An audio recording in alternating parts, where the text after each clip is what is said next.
Les voy a pedir que busquen Filipenses capítulo 3. Vamos a tomar lectura Filipenses capítulo 3, desde el versículo 1 hasta el versículo 21.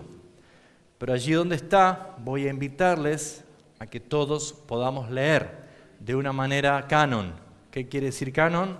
El versículo 1 lo van a leer todos estos hermanos de mi izquierda y el versículo 2 lo van a leer todos los hermanos de mi derecha y el 3 así hasta que lleguemos al final. ¿Se entiende? Así que requiere, para que la lectura sea clara, audible y expuesta por la iglesia, que leamos fuerte, ¿sí? Que leamos claramente, pausadamente y fuerte, ¿sí?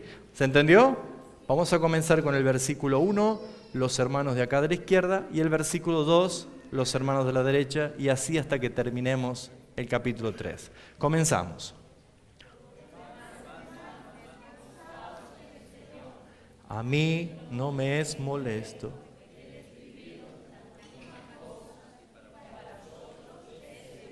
Muy bien, levanten la Biblia, todos los hermanos de acá. Muy bien, levanten los anteojos lo que no tiene. ¿Lea usted o no? Porque escuché 4 más. Vamos a leer todo junto en voz alta, fuerte, de nuevo. Número 1, vamos. Ahí va. Bien.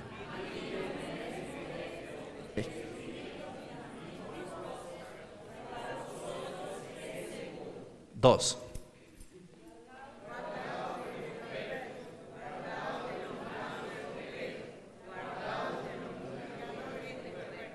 3. 4.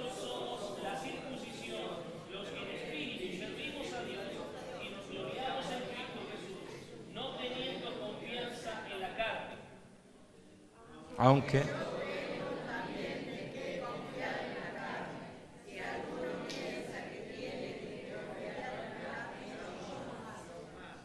circuncidado.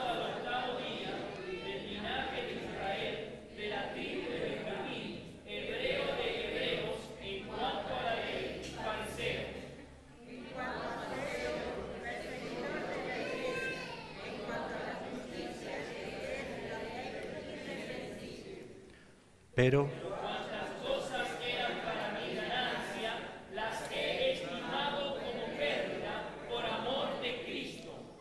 Y ciertamente aún estimo todas las cosas como pérdida por la excelencia del conocimiento de Cristo Jesús, mi Señor, por amor del cual lo he perdido todo y lo tengo todas las cosas para ganar a Cristo. Y ser hallado en él, no teniendo mi propia justicia, que es por la ley, sino la que es por la fe de Cristo, la justicia que es de Dios por la fe. A fin de conocerle y el poder de su resurrección y la participación de sus padecimientos, llegando a ser semejante a él en muerte. amén. Si en alguna manera llegase a la resurrección de entre los muertos,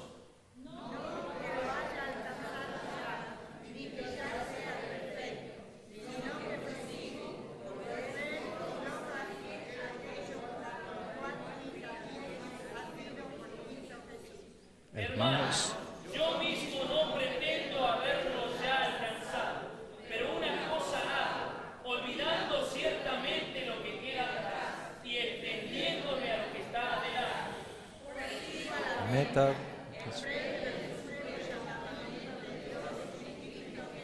Amén. Así que todos los que somos perfectos, esto mismo sintamos, y si otra cosa sentís, esto también os lo revelará Dios. Pero en aquello que es nada, sigamos la misma regla, sintamos la misma cosa. Hermanos, sed imitadores de mí, y mirad a los que así se conducen, según el ejemplo que tenéis de nosotros. Porque hay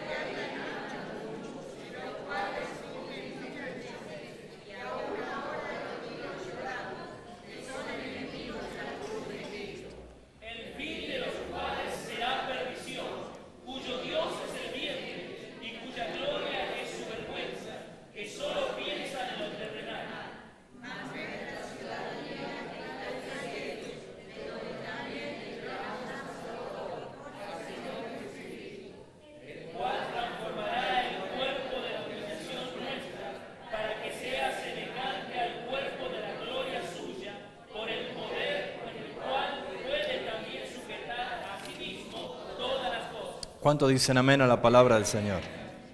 Qué hermoso capítulo para exprimirlo, para sacar muchos principios.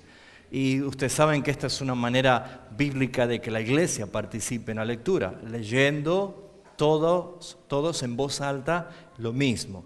Lo que quiero en esta noche poder exponer en la palabra son cosas muy importantes tocante al tiempo que nos toca vivir a nosotros. Pero me inspiró muchísimo, la verdad que me llenó y me ministró muchísimo ese mensaje que vimos la gran mayoría de Tim Keller, el Dios pródigo, ¿se acuerdan? Que lo vimos, hermoso. Y la verdad que esto me llenó muchísimo para poder decir cuánto necesitamos nosotros aprender a vivir conforme a la justicia de Dios y no nuestra propia justicia. Entonces, analizando un poco acerca de la exposición de la palabra de Dios, de lo que significa vivir en Cristo, es necesario poder comprender, es necesario poder entender que todo el mundo busca ser feliz.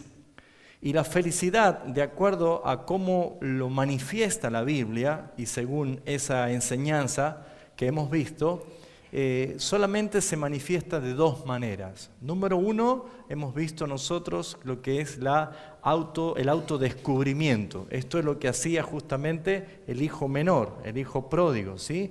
Que él quería ser feliz viviendo por sus propias reglas, haciendo lo que a él le agradaba. Que nadie tenga que decirle qué tenía que hacer, que nadie tenga que ni siquiera reprenderlo ni llamarle la atención, sino que él tomó todo el recurso de su herencia que le correspondía, sin importarle si el padre moría o no, pero él se fue y malgastó todos porque él quiso vivir así. Hay muchas personas en el día de hoy que no quieren saber nada con Dios, ni con ninguna religión, ni tener nada que los encuadre en legalismo, en formalismo, y por esa razón es que muchos quieren ser felices viviendo a su manera. Pero es obvio de que viviendo de esa forma van a la perdición, están perdidos. No es la forma que Dios dice. Pero encontramos también la otra parte, los que quieren vivir moralmente por sus propios medios, cuidándose de no hacer cosas malas. Lo que hemos aprendido es que tanto el uno como el otro, los dos estaban perdidos. Muchas personas van a la iglesia, practican su religión, son moralmente y visiblemente correctos, hacen todas las cosas que creen que es conveniente, tratan de portarse muy bien, tratan de hacer buenas obras, tratan de cumplir todas las reglas, pero solamente se están apoyando en su propia justicia. El capítulo 3 de Filipenses, que quiero tocar específicamente algunos textos, porque vuelvo a decir, podríamos tener varias reuniones, varios sermones aplicando estos principios, quiero que podamos ver nosotros qué significa vivir conforme a la justicia de Cristo y no nuestra propia justicia. ¿Cuál es el punto que quiero destacar? Primero, ¿qué es lo que Dios ve de los hombres? Segundo, ¿qué es lo que los hombres ven de Dios? Tercero, ¿cuál es la recompensa o el resultado de confiar en la carne? Y cuarto, ¿cuál es la recompensa de confiar en la justicia de Cristo? ¿Cuál es la conclusión que quiero llegar esta noche? De que cada uno de nosotros que estamos aquí reunidos podamos tener una evaluación y una examinación conforme a la palabra de Dios para saber si en verdad estoy haciendo las cosas como Dios me pide o estoy apoyándome en mi propia justicia. Estoy siendo una persona que puedo mostrar una gran eficacia en cuidar moralmente mi vida, pero aún estoy perdido porque no estoy apoyado en la justicia de Cristo. Entonces voy a permitir que juntos podamos entrar en este capítulo para ver algunos textos más. ¿Qué es la felicidad que el hombre busca?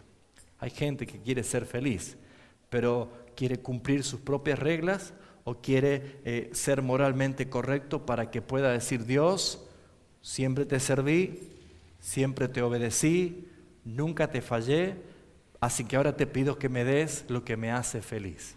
Y saben, hermanos, muchas personas creen que ese es el medio y no es bíblicamente correcto. En el versículo 2 dice guardaos de los perros. Y es necesario saber que durante el primer siglo los perros allí deambulaban por todas las calles de Jerusalén. Los perros no eran considerados mascota en aquella época. Usted vio cómo ha cambiado todo, ¿no? Hoy los perros no tan solo son mascotas, sino que son familias. Se le pone el apellido, ¿vio? Se le pone el apellido del dueño. Y no tan solo eso, sino que hemos llegado a tener ahora, ¿cómo se llama? No me salen las palabras en inglés, pero la ropa de los perros. El shopping del perro, algo así quiere decir, ¿no es cierto? Bueno, ropas para el perro, si hace frío, se puede encontrar todo tipo de comida. Antes los perros comían guiso, las sobras, ¿no? Tiraba allí la comida y comían los perros. Hoy tiene una comida selecta que no los inflame, una comida que no le cause caída del pelo, que quede el pelo sedoso. Hay spa de perros, hay psicólogos de perros, ¿saben ustedes, no? Sí. El dueño está desatendido, pero los perros hoy están ocupando lugares muy importantes en la casa, ¿sí? Pero no así para la Escritura, para el contexto bíblico. Los perros eran considerados animales sucios, despreciables, no eran considerados mascotas. Por lo general comían basura y entonces su estado era flaco, raquítico en muchos casos, y como todos los perros necesitaban comer, lo único que podían ir a los basurales a comer, y allí se pegaban todo tipo de enfermedades, sarnas, todo tipo de enfermedades que estaban ahí por la misma basura. Entonces los perros no eran considerados para nada, absolutamente para nada, bienvenidos en una casa o en una ciudad.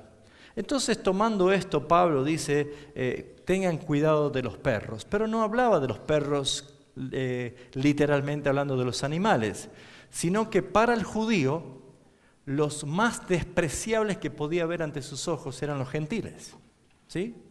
Y los judíos tomaban una identidad de ser una raza superior, de ser los escogidos de Dios, de ser del linaje de Abraham, de practicar el culto y el ritual que la ley decía. Por lo tanto, ellos se consideraban una nación muy superior a los demás, y los gentiles para ellos eran considerados los perros. Sin embargo, Pablo aquí, en este contexto de Filipenses, hace todo lo contrario. Estando en la iglesia de los gentiles, les escribe diciendo que tengan cuidado de los perros, pero no haciendo referencia a los gentiles, sino haciendo referencia a los judíos practicantes del fariseísmo o judaizantes, los religiosos. Y fíjense ustedes que comenzar una carta escuchando de que Pablo trata tan duramente a los religiosos es como que lleva a una persona a pensar, ¿por qué la Biblia trata duramente a los religiosos, trata duramente a los que quieren aparentar una idea mística, religiosa o moralmente correcta, y no lo es? Jesús también tuvo lo suyo cuando tuvo que dirigirse a los fariseos. En Mateo 23, todo el capítulo 23, ustedes van a encontrar que Jesús 7 veces en ese capítulo se refiere a los religiosos como hipócritas. Y por lo general, usted va a encontrar que la mayor hipocresía se encuentran dentro de los grupos religiosos. ¿Por qué? Porque es donde uno tiene que mostrar una apariencia de estar bien. Es porque uno debe mostrar que nosotros estamos haciendo las cosas correctas. Y si nosotros tendríamos que transformar este texto llevándolo ahora, uno podría preguntarse cómo es que Dios ve a la persona. ¿Cómo es que Dios ve a la iglesia hoy? ¿En verdad todos estamos caminando apoyados en su justicia, o simplemente hay cosas que pertenecen a la vida moral, a la vida, el esfuerzo o el ejercicio moral de vivir una vida correcta, pero ante los ojos de Dios sigue siendo inmundicia? Vamos a ver un poquito esto. Dice el apóstol Pablo: guardaos de los perros, guardaos de los malos obreros, guardaos de los mutiladores del cuerpo. La iglesia debe saber que Jesús, Pablo y Pedro, incluso Judas, el apóstol, y el apóstol Juan, han sido muy claros y muy abiertos en advertir a la iglesia de que hay quienes entran encubiertamente para traer justamente distorsión a la palabra, al mensaje, para hacer que las personas no tengan una convicción verdadera de la palabra de Dios y han transformado el Evangelio en un mero acto de hacer mercadería de la gente, de hacer justamente que la gente esté totalmente enredada en confusiones, totalmente sacada del plano de la verdad, y muchas personas se han desilusionado de esa expresión de iglesia. Por eso es que hay tantos pródigos, por eso es que hay tanta gente que en algún momento profesó su fe cristiana o una religión y hoy están afuera, están perdidos o están caminando como ciegos sin rumbo. Pero todas las cosas que habla la Escritura es para que se restauren las cosas antes de la venida de Cristo. Y yo creo que cuando Dios está restaurando el verdadero Evangelio y el verdadero Evangelio de la cruz se está manifestando en todo el mundo, es porque Cristo está anunciando que Él viene pronto. ¿Saben por qué? Porque es la señal más clara que Jesús dijo en Mateo 24. Cuando este Evangelio sea predicado a todas las naciones, entonces vendrá el fin. Y es la evidencia más grande que uno puede tener, más allá de los terremotos, de la guerra, de las pestes y tantas cosas que están dichas como señales. La señal más grande es que el verdadero Evangelio sea predicado otra vez, restaurado otra vez. Entonces, lo que podemos tomar nosotros aquí, que Pablo dice, guardaos de los perros, está hablando de los que practican la religión con hipocresía, de los que se muestran como si fuera una gran verdad, pero por dentro están siendo malos obreros, malas personas delante de los ojos de Dios. Ahora, el apóstol Pablo continúa diciendo, porque nosotros somos la circuncisión. Y fíjense, si hay algo que los judíos y los practicantes de la religión judía florean su orgullo y pasean su orgullo, es decir, nosotros somos de la circuncisión. Ustedes fíjense en que ese fue uno de los principales choques o confrontaciones que tuvieron cuando los primeros cristianos judíos vieron que el Espíritu Santo también cayó en la casa de Cornelio, que eran gentiles y se convirtieron. Le costó trago amargo digerir que ellos también pertenecían a la misma iglesia, pero quisieron poner ciertas reglas, entre tantas la circuncisión. Y la circuncisión era una práctica de la ley y un ritual que era una tipología de la pureza.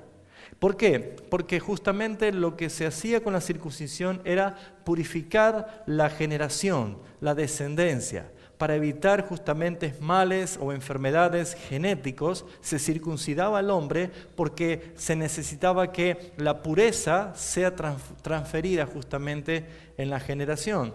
Pero ¿qué podemos ver nosotros? Que también la palabra dice que Dios ahora demanda la circuncisión de nuestros corazones más que de nuestros cuerpos físicos.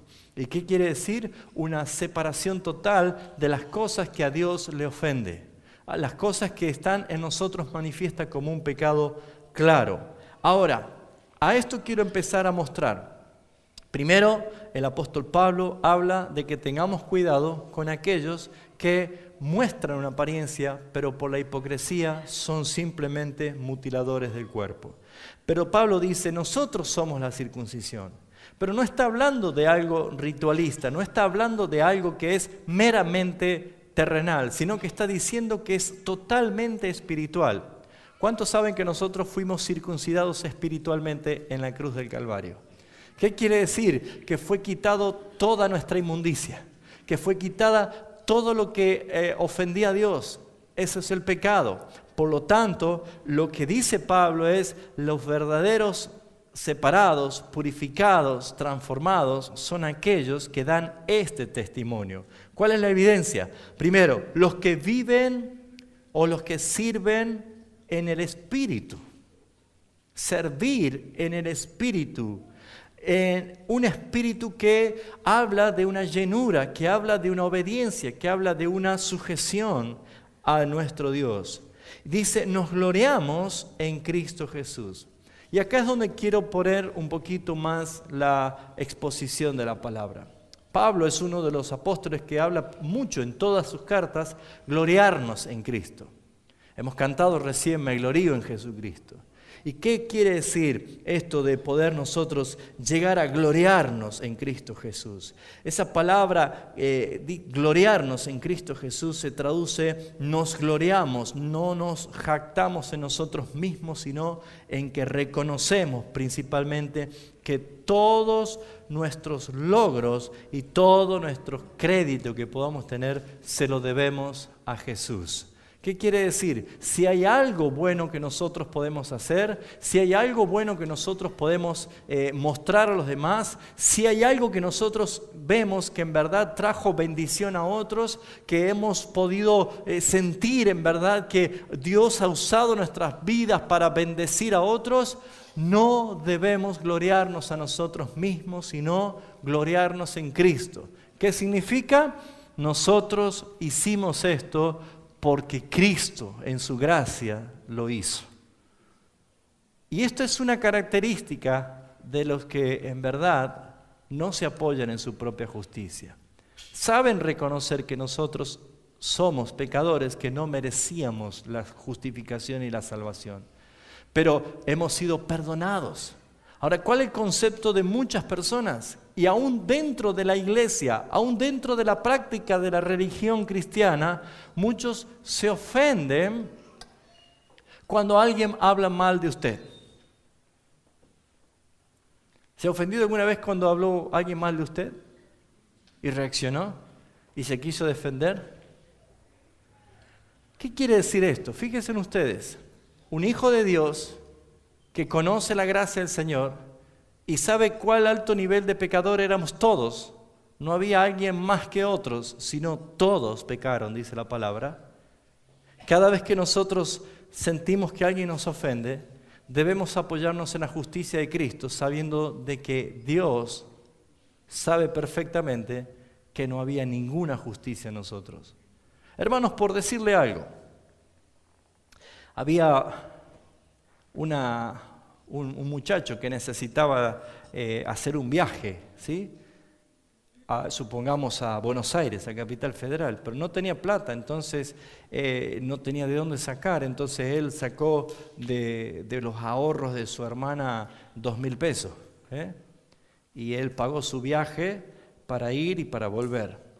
Cuando volvió, su hermana se dio cuenta que le faltaba plata, entonces sin anunciarle a él, lo llama a su mamá, lo llama a su papá y delante de él le dice, él me ha robado porque me falta 1.000 pesos.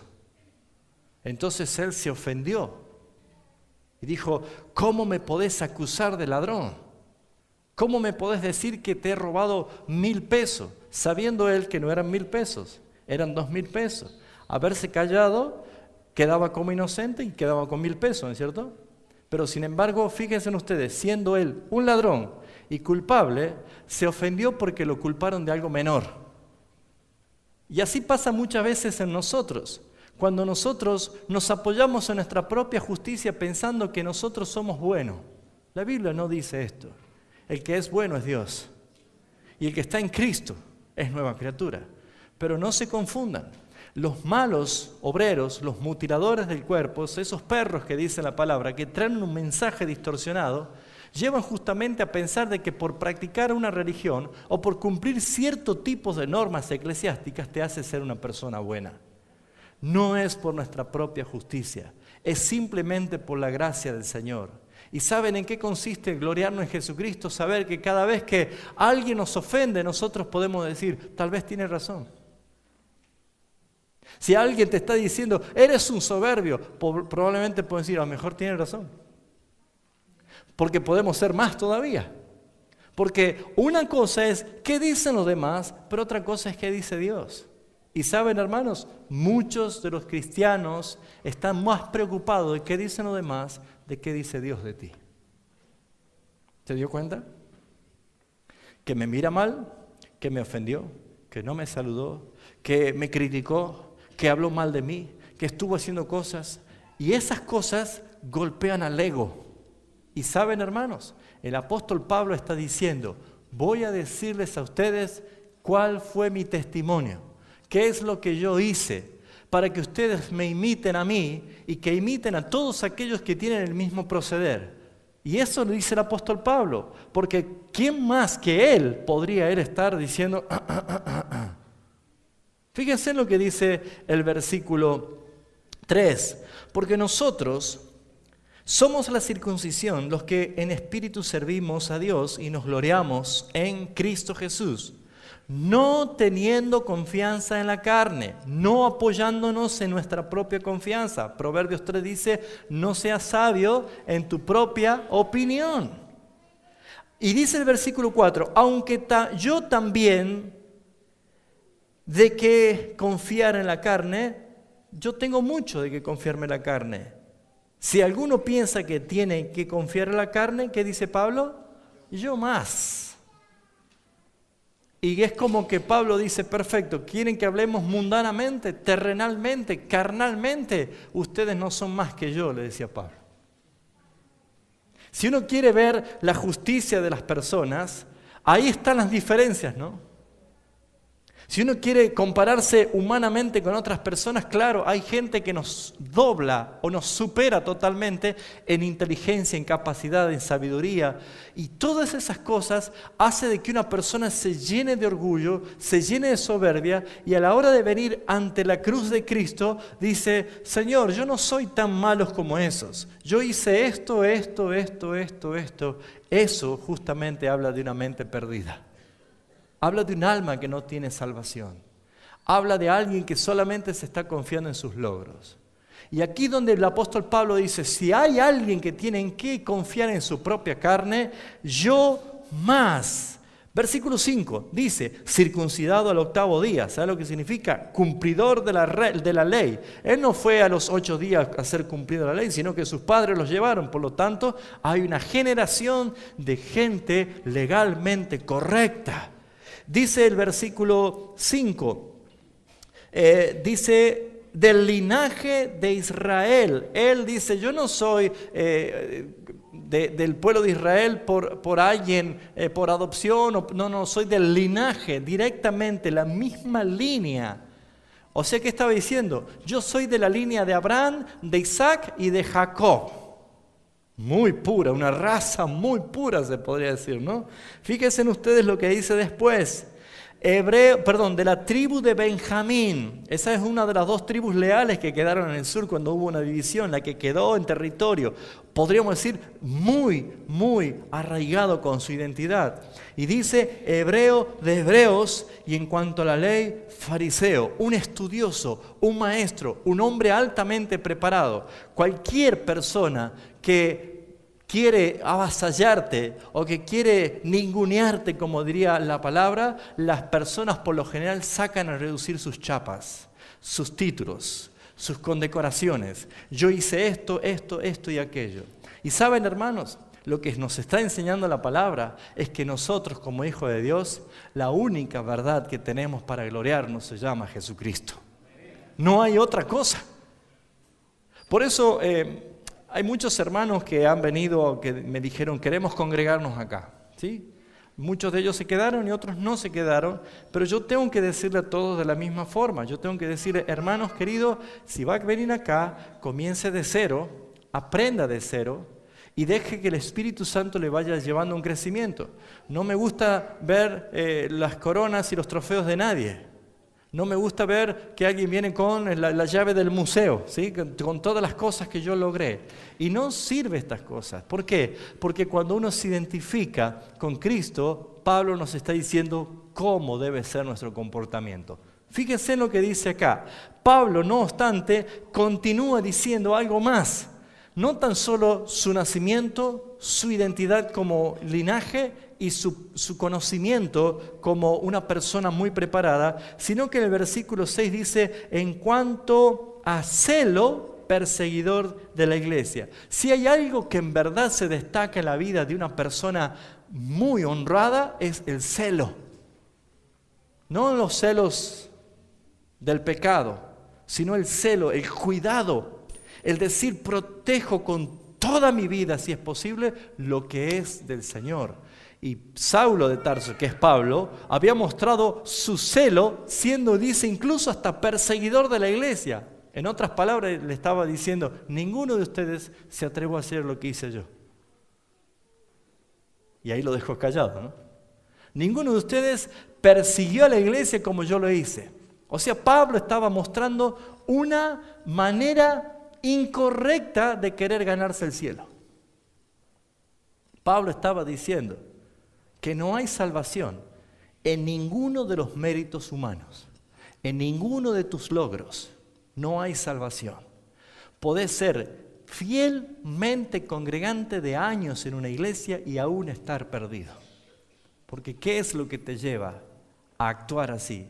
¿Es la justicia de Cristo o es tu propia justicia? ¿Es lo que vos pensás de vos o es lo que Dios dice quién sos?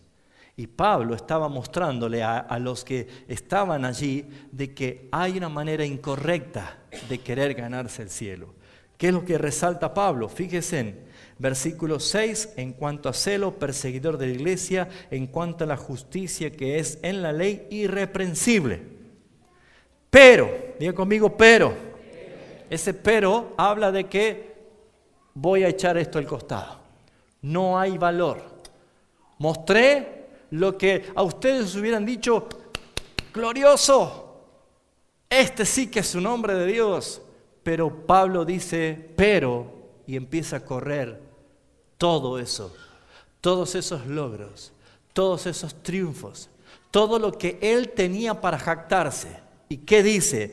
Pero cuántas cosas eran para mí ganancia. Y esa palabra ganancia habla de economía. Esa palabra es una palabra griega que significa lucro. Y lucro no es únicamente el dinero como nosotros lo entendemos, sino lucro habla de depósito. Habla de que has acumulado kilómetros, has ganado para muchos años más prestigio, honor ante la gente.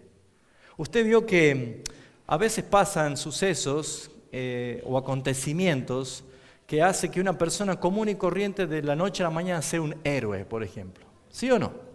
¿Ustedes se acuerdan en Buenos Aires, creo que fue en el partido de Quilmes, una camioneta iba pasando la vía de un tren y se quedó justo en la vía del tren y venía el tren y un muchacho que venía en la moto atrás con un amigo, lo vieron, pasaron por todos lados, se bajó y con una fuerza no sé dónde empezó a empujar y la empujó a la camioneta y él pasó y el tren, ¡fium! ¿Lo vieron ese video? ¿Se acuerdan? Una persona anónima, común y corriente que nunca estuvo pensando, al otro día era el héroe. ¿Sí? Un suceso que hizo de que sea recordado, un suceso que habrá seguramente recibido condecoraciones o algún homenaje del vecindario, de los que se fueron salvados y así. Hay personas que saltan a la fama por un golpe de suerte. Hay personas que, sin embargo, trabajan sus prestigios. Por ejemplo, poner mi vida entregada a un propósito. Yo quiero tener esta carrera, quiero estudiar, quiero ser profesional porque quiero llegar a hacer esto.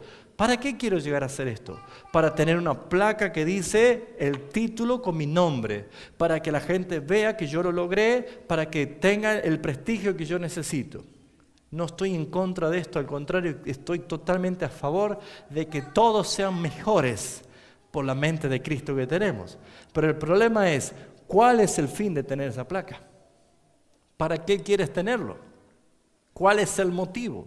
Entonces, hay personas que tienen un golpe de suerte y pasan a la fama, y hay otras personas que trabajan permanentemente para lograr tener un lucro, un depósito, un bienestar. En otras cosas quiere decir que tiene para muchos años para que sea una persona honrosa. Por ejemplo, no es lo mismo decir, doctor, adelante por favor.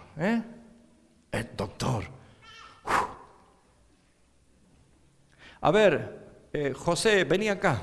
Uno dice así, ¿no? ¿Por qué? Si José y el doctor son las mismas personas ante los ojos de Dios, no hay acepción de persona.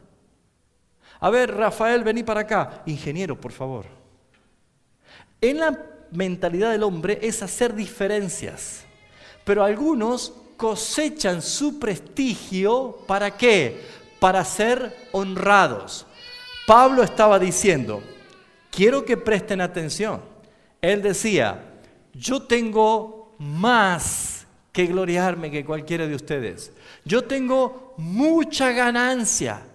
Y esto es lo que dice, Pero, ¿cuántas cosas eran para mí ganancia? Las he estimado como pérdida por amor a Cristo. Y ciertamente, aún estando, dice, todas las cosas como pérdida, estimo todas las cosas como pérdida por la excelencia del conocimiento de Cristo, mi Señor, y dice, por amor de lo cual lo he perdido todo, ¿y qué añade? Y lo tengo por basura para ganar a Cristo.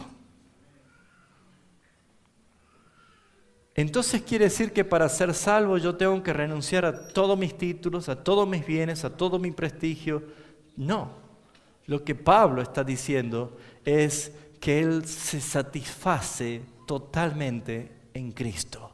Él está satisfecho en Él, porque ¿quién es el que lo aprobó? ¿Quién es el que lo salvó? ¿Quién es el que dio su vida por Él? Es Jesucristo. Y Pablo es el que habla específicamente, con muchos detalles en su carta a los Romanos, lo que es ser salvos por gracia. Incluso en Efesios, él está hablando de que para que yo pueda ser favorecido por la gracia de Dios, lo primero que yo tengo que hacer es reconocer, descubrir, aceptar que soy una mala persona. Porque no somos salvos por justicia. Somos salvos por gracia, porque si es por justicia, nadie se salvaría. No merecemos la salvación. Al contrario, somos condenados por ser pecadores. Pero ¿saben? Jesús vino a salvar pecadores. Por lo tanto, si yo quiero alcanzar esa salvación, lo primero que viene el Espíritu Santo como convicción diciéndome, lo que tenés que saber y lo que tenés que ver es que ninguno de tus logros, ninguno de tus méritos, ninguno de tus esfuerzos, nada de lo que vos decís que es ganancia para vos, te alcanza. Solamente la justicia de Cristo. Y aquí es donde empieza Pablo a llevarnos a nosotros a esta verdad. Así que, ¿cómo nos ve Dios? Como personas pecadoras. ¿Cómo nos vemos nosotros o nos ve la gente? Como persona honrosa, honorable. Las religiones en todo el mundo tratan de mostrar a las personas que son buenas. La única verdad o la única religión verdadera, valga la palabra, que condena al hombre es la palabra de Dios. Usted se dio cuenta que es el único libro que cuando usted lo abre dice, usted es pecador y merece ir al infierno. Por eso muchos no lo quieren, ¿no? Pero es el único libro que te dice, eres pecador, pero también te dice, aquí está la solución. Hay un medio, hay una forma, hay una manifestación de gracia. Entonces, ¿cuál es el carácter de la iglesia sobre esta enseñanza? Fíjense en ustedes, dice el versículo 9, vamos a leer la última parte del 8. Y por amor del cual lo he perdido todo y lo tengo por basura para ganar a Cristo y ser hallado, y ahí está la palabra, en Él, no teniendo mi propia justicia, porque es por la ley, sino por la, ¿qué dice? La fe de Cristo, la justicia que es de Dios por la fe. Y acá es donde quiero reflexionar un poco con lo que aprendíamos del Dios pródigo. Curioso que la palabra pródigo, ¿sabe lo que significa pródigo? Uno a veces tiene el concepto, dice el hijo pródigo y dice entonces el hijo perdido. Y no es así, la palabra pródigo no significa perdido, sino la palabra pródigo significa despojado, dadivoso. Paga por cosas que no sirven. Es una persona que da todo, da mucho valor por algo inservible. Por eso dice que era pródigo, porque él, toda la herencia del padre que hizo, la malgastó en cosas que no servían. Prostitutas, fiestas, cuántas cosas. Cuando la enseñanza de este pastor Tim Keller está diciendo que es Dios pródigo, cabe perfecto entender que Dios se dio a sí mismo por algo que no sirve, por algo que no tiene sentido, por algo que no tiene valor. Entonces, hermanos, la verdadera iglesia de Cristo no es la que se apoya en su propia prudencia, no es la que se jacta en sus logros, sino la que se gloría en Cristo. La que dice, yo soy lo que soy y tengo una herencia eterna por Cristo, porque Él tomó mi lugar, porque Él pagó el precio de mi salvación. ¿Y cómo podemos relacionarnos nosotros con este acto pródigo, este acto de entregarse, de vaciarse? Filipenses capítulo 2, 5 dice, haya pues en vosotros este mismo sentir que hubo en Cristo Jesús, el cual, siendo forma de Dios, ¿qué hizo? No estimó a ser igual a Dios como cosa que aferrarse, sino que ¿qué? Se despojó a sí mismo. Eso habla de un vaciamiento. Se entregó, se vació todo. Y póngase a pensar, Juan, el apóstol Juan, cuando escribe su evangelio, ese evangelio de Juan, se lo conoce como el evangelio del pacto. Porque Juan, si ustedes leen en la carta o el evangelio de Juan, ¿saben qué van a encontrar permanentemente, casi en todos los capítulos? El Padre que me envió, el que me envió, el que me envió. Yo no vine a hacer mi voluntad sino del que me envió. Yo no hago nada por mí mismo sino del que me envió. Y uno podría decir, claro, entonces el Padre es superior al Hijo. No, porque ¿cómo comienza el evangelio de Juan? En el principio era el Verbo, y el Verbo era con Dios, y el Verbo era Dios. Y el versículo 14 dice, y aquel Verbo fue hecho carne. Y muchos creen que el fin de Jesús fue venir a morir, y eso no fue el fin, ese fue el medio. Ahí cambia el concepto. Dios debía morir para salvar o dar vida a los que estaban muertos. Entonces, Dios se hizo carne. Cristo se hizo carne. ¿Y por qué digo que es el evangelio del pacto? Porque todo lo que Dios habló en la eternidad, en su pluralidad, se manifiesta aquí en el evangelio. Jesús dijo, el que me envió,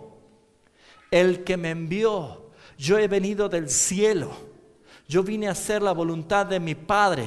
¿Qué está diciendo Jesús? Que hay un pacto de salvación, que hay un acuerdo plural. Dios en su pluralidad, en la eternidad, determinó salvar a los perdidos y lo hizo de esta manera. ¿Cómo lo hizo? Dios en su pluralidad manifestó, el Padre va a ser glorificado como soberano, el Hijo va a ser glorificado como el Cordero de la expiación. Y el Espíritu Santo va a ser glorificado como el poder que regenera y transforma la vida de la persona. Entonces lo que vemos nosotros aquí, que Pablo está haciendo referencia, es que ninguno de nosotros somos salvos por obras. Y si tenemos que jactarnos de alguna obra diciendo, ¿usted se salva haciendo buenas obras? Y hay gente que puede decir, bueno, sí, yo no hago mal a nadie, yo no me porto mal, trato de pagar mis impuestos, trato de ir a la iglesia, trato de hacer correctamente lo que me dice, entonces creo que sí soy salvo. Mira, hermanos, la Biblia dice que nosotros no somos salvos por obra, pero sí hizo falta una sola obra para que seamos salvos, y justamente no la hicimos nosotros. Justamente la hizo Cristo. Porque Él vino para encarnarse, para vivir en este mundo, para tomar nuestro pecado, para morir en la cruz, pero para resucitar al tercer día. Y aquí se manifiesta lo más hermoso que nosotros podemos entender de esta palabra. Me glorío en la cruz de Cristo. ¿Cuál es el punto? Acompáñenme a Juan capítulo 6, versículo 36 y 37. Vamos a ver ¿en qué consiste en gloriarnos en Jesucristo? Juan capítulo 6, versículo 36, 37 y 38. Dice así el Señor Jesús: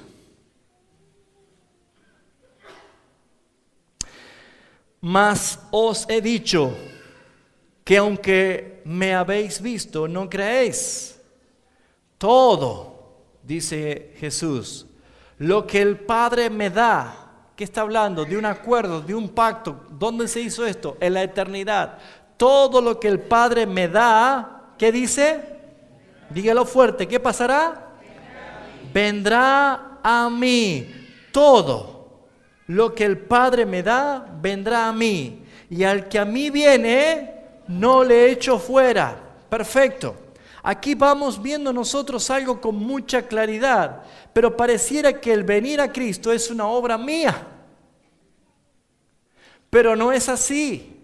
Cristo no hizo posible la salvación en la cruz. Cristo garantizó la salvación en la cruz, porque nuestro estado era muerte espiritual. Sin embargo, dice la palabra, Jesús dijo esto, revela lo que es el pacto eterno del Padre. El Padre me dio, y los que el Padre me dio a mí, hablando de todos los escogidos del Padre, vendrán a mí. ¿Saben por qué la gente en este último tiempo, ya desesperada, ya defraudada por la religión, ya defraudada por la mala operación de los perros, de los malos obreros, de los fraudulentos, la gente está en un estado de desesperación y empiezan a alzar sus ojos a los cielos pidiendo el socorro del Eterno? ¿Saben por qué muchos empiezan a venir a Cristo? Porque la Escritura dice que el Padre cumple el pacto en Cristo Jesús. Por eso Jesús dijo, consumado es, se cumplió el pacto. Y quiere decir que cuando Cristo murió y resucitó, está garantizando de que los que vienen son los que están dentro del pacto del Señor. ¿Sabe por qué usted se salvó? No porque usted buscó al Señor, sino porque Él te buscó a ti. ¿Por qué vino a buscarte? Porque estabas perdido. ¿Y por qué Él vino a buscarte? Porque Él iba a morir en la cruz por ti. ¿Y por qué tú ibas a venir un día a Él? Porque estás dentro del pacto que el Padre hizo con el Hijo y el Hijo hizo con el Padre. ¿Dónde figura nuestra honra, nuestra gloria? ¿Dónde figuran nuestros méritos? Dice Pablo, he entendido que todo lo que para mí era ganancia, lo único que era un estorbo en mi vida, porque me hacía pensar que yo tenía méritos, me hacía pensar que yo puedo ganarme el cielo por portarme bien. Y amados hermanos, esa historia del hijo pródigo es extraordinaria. Comienza diciendo, había un padre que tenía 2 hijos y esos 2 hijos estaban perdidos.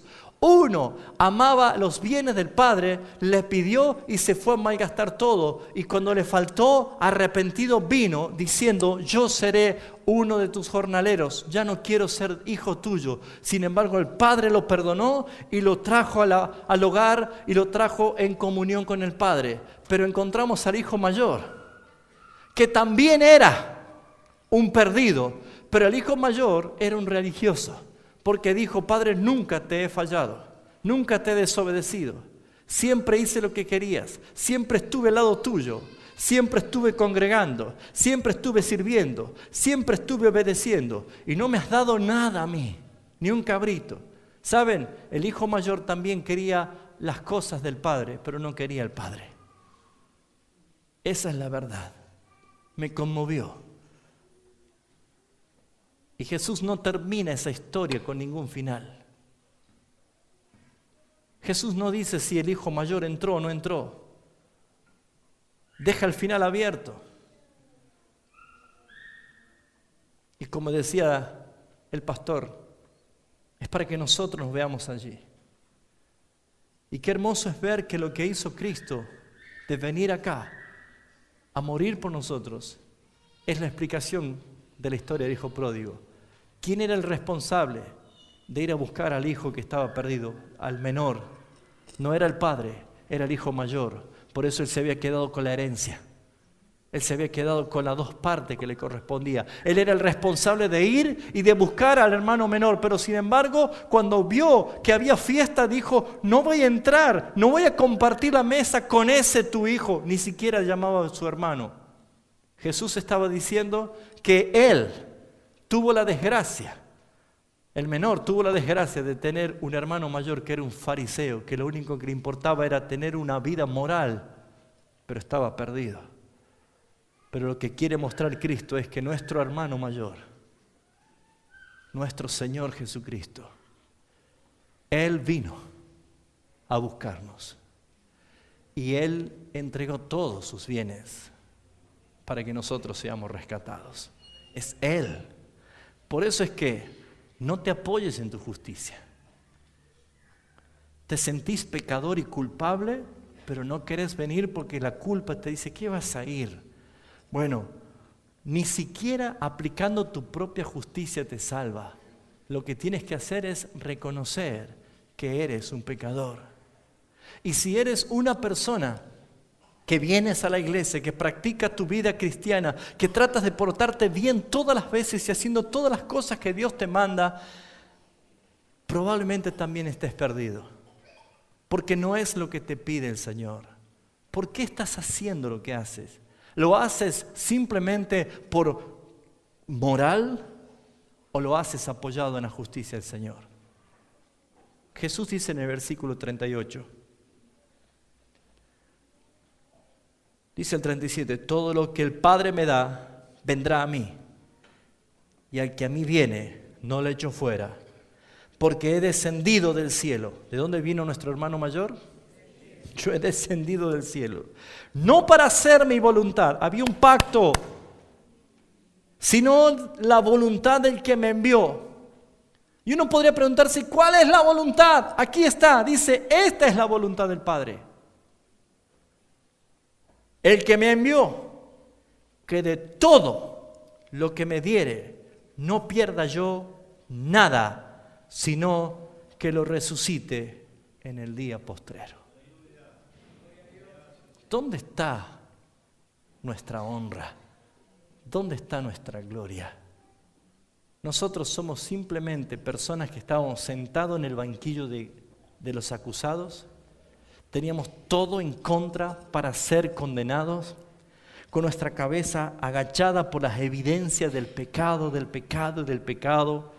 Porque ¿qué hace el Espíritu Santo cuando alguien está siendo ya conmovido? Te hace recordar todos tus pecados, te convence de pecado. Entonces, ¿para qué lo hace el Espíritu Santo? Para que empecé a decir, no me merezco. No merezco ser salvo, no merezco ir al cielo, no merezco la salvación, no merezco que Cristo muera en la cruz por mí, yo merezco irme al infierno. ¿Saben? Cuando alguien empieza a tener esa convicción, es entonces cuando el Señor está obrando en salvación.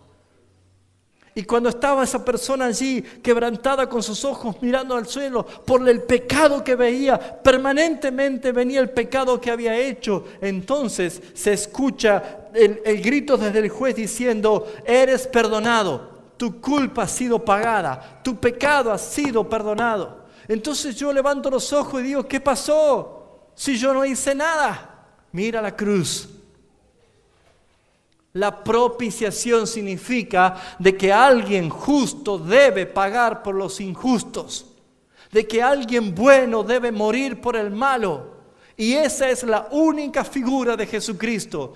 Tus pecados y mis pecados crucificaron a Jesús, mataron a Jesús, porque el Padre, en vez de matarnos a ti y a mí, fue sobre Él. Porque Él debía satisfacer su justicia y aplacar su ira. Por lo tanto, cuando Pablo dice esto, nos está diciendo que nos gloriemos únicamente en Jesucristo. Voy a concluir el mensaje. Volvemos a Filipenses capítulo 3. ¿Cuánto dan gracias al Señor?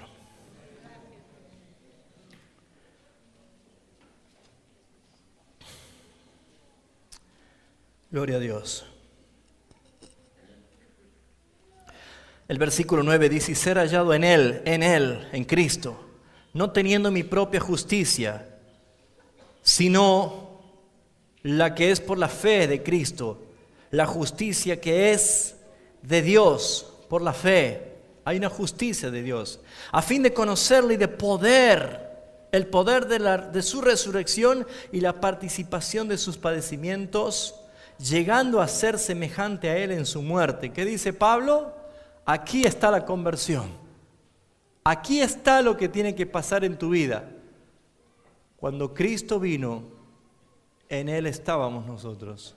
Cuando Cristo murió, en Él morimos nosotros. Cuando Cristo resucitó, hemos resucitado juntamente con Cristo. Pero el día que el Señor te llama, ese proceso de santificación se debe manifestar en tu vida. Ya no vivo yo, es muerto. Vivo para Cristo, soy de Cristo, pertenezco a Cristo. Por lo tanto, Si nosotros hemos resucitado con Cristo, dice Pablo, busquen las cosas que son de arriba.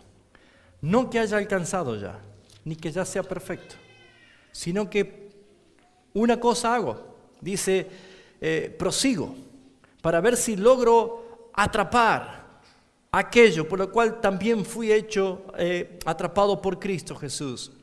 Hermanos, yo mismo no pretendo haberlo alcanzado, pero una cosa hago, que dice Pablo, hace que toda su vida se resuma en una sola cosa. ¿Qué quiere decir?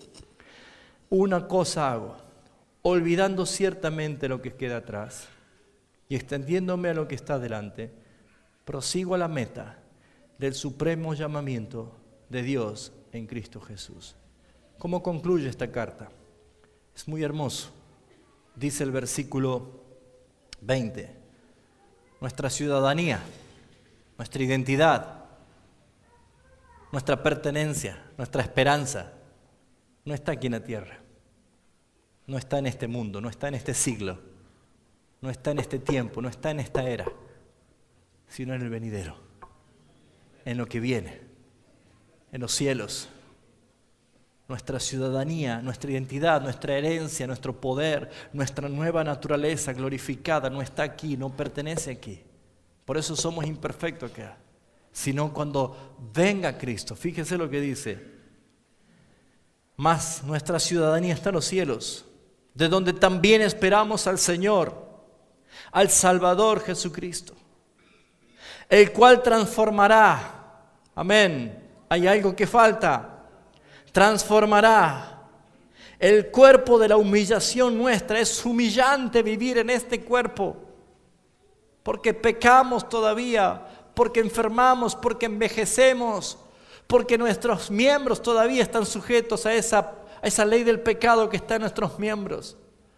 Por eso dice Pablo, vendrá el Señor, transformará nuestros cuerpos de la humillación nuestra para que sea semejante al cuerpo de la gloria suya, por el poder por el cual también puede sujetar a sí mismo todas las cosas. Amados hermanos, quiero llevarlos a esta conclusión y quiero concluir con esta conclusión, valga la redundancia. Quiero llevarlo a que usted en este momento primeramente se pregunte, ¿en qué justicia usted está confiando? Si la Biblia no diera evidencia de que hay personas que confiaban en su propia justicia, no predicaría esto. Pero Jesús mismo dijo, muchos me dirán en aquel día, Señor, Señor, ábrenos, si en tu nombre predicamos, sanamos enfermos, echamos fuera demonios. No los conozco. ¿Cuántas personas hacen esto y muchas cosas más simplemente como un acto de su propia justicia? ¿Eso es lo que te va a salvar? No. ¿Sabes qué tienes que hacer, amado hermano?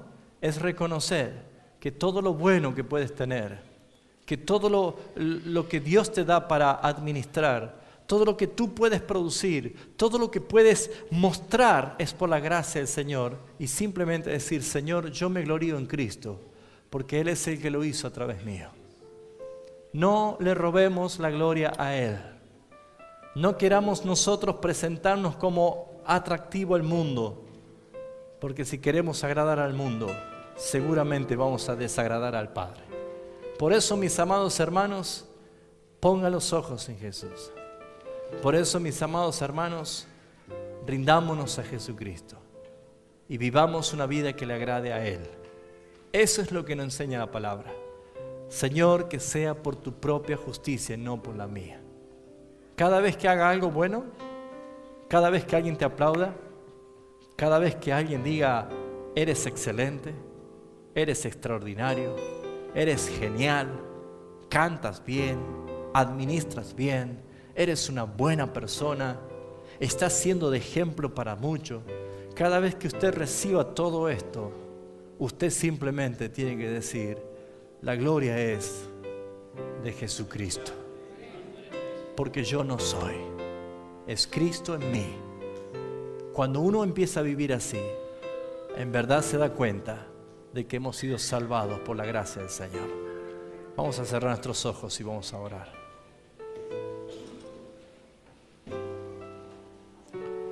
quiero agradecerte, Dios mío, Padre mío, por la obra perfecta de Jesucristo en la cruz del Calvario. Quiero darte a ti la gloria y la honra porque tú eres digno de alabanza. ¿Qué haríamos sin ti, Señor? Es la pregunta que hizo Pedro. ¿Dónde podríamos ir, Señor? Solo tú tienes palabra de vida eterna. Eres tú el motivo de nuestra vida. Eres tú, Señor, el que nos infundes aliento cada día. Tú eres el sumo sacerdote que nos convenías, el que vives para interceder para nosotros, el que estás a la diestra del Padre intercediendo a favor de nosotros. Tu mano nos sostiene, tú eres el que nos guías, tú eres el que nos levantas cada día como el águila, fortalece nuestras vidas como el búfalo. No somos nosotros, Señor, es tu nombre el que es exaltado, es tu gloria la que es bendecida. Pero, Señor, te doy gracias por los méritos de Cristo. Si alguien en esta noche ha entendido que no es tu justicia, sino la del Señor la que te salva. Si hay alguien en esta noche que en verdad reconoce que necesita volver al hogar, que necesita creer que Cristo tomó tu lugar en la cruz del Calvario, si puedes decirle al Señor que te perdone, Él te puso ese sentir. Si puedes creer en el poder de la cruz, Él te dio la fe para creer. Entonces hazlo. Hoy reconcíliate con el Señor. Hoy dile: Señor, me ha tocado una herencia favorable. Eres el Dios que anhelé tener. Eres el Salvador y mi amigo, mi hermano mayor, el que anhelé tener. Tú eres el que no merecías mi pecado y mi ofensa, pero has tomado mi lugar y yo me arrepiento. Si puedes decirle: Señor, acéptame en tu casa, dile. Si lo dices creyendo, díselo al Señor. Si puedes quebrantarte ante Él diciéndole: yo he pecado contra ti, díselo. No te vayas apoyado en tu propia prudencia o en tu propia justicia. ¿Has pecado? Confiésalo, arrepiéntete. Sientes que hace años que congregas, pero has hecho todo para que te ganes tu propio mérito. Arrepiéntete, vuelve a casa. Deja que el Señor haga la obra. Así que si esta noche puedes demostrar por las obras lo que hace tu fe, yo te invito en el nombre de Jesús, y especialmente los que están por primera vez o los que recién están escuchando este mensaje, que puedas obrar por la fe y que le pidas al Señor que te salve, que te sane, que te perdone, que te libere. Y te invito a que lo hagas puesto de pie si es tu clamor ahora. Si ese es tu clamor, ponte de pie. No para mí, no para la iglesia, no para los ojos de las personas. Ni siquiera voy a hacerte pasar al frente. Simplemente quiero que obres por la fe, creyendo en Jesucristo y diciéndole: Señor, muchas veces me motivó a hacer cosas por mi propia justicia. Muchas veces hice cosas para después yo tener argumentos para pedirte cosas. Pero, Señor, hoy me doy cuenta que en verdad quiero apoyarme en tu justicia, en reconocer que eres tú, Señor, y no yo. Allí donde estás, los que están puestos de pie, extiendan sus manos y hablen ahora con el Señor. Él es amplio en perdonar. Ore personalmente. Clámele. Pablo dice: muy cerca está de ti la salvación, en tu boca, que si crees con tu corazón y si confiesas con tu boca que Jesucristo es el Señor, serás salvo. Y estamos predicando esta verdad porque tienes que tener esa convicción de que Él te salvó. En el nombre de Jesús, allí ora, dile: Señor, aquí estoy, Señor. No más en mi propia justicia. Todo lo que yo logré lo estimo como pérdida, como basura. Ya no más, Señor. Quiero llenarme de ti, Señor. En el nombre de Jesús. En el nombre de Jesús. Ora allí donde estás.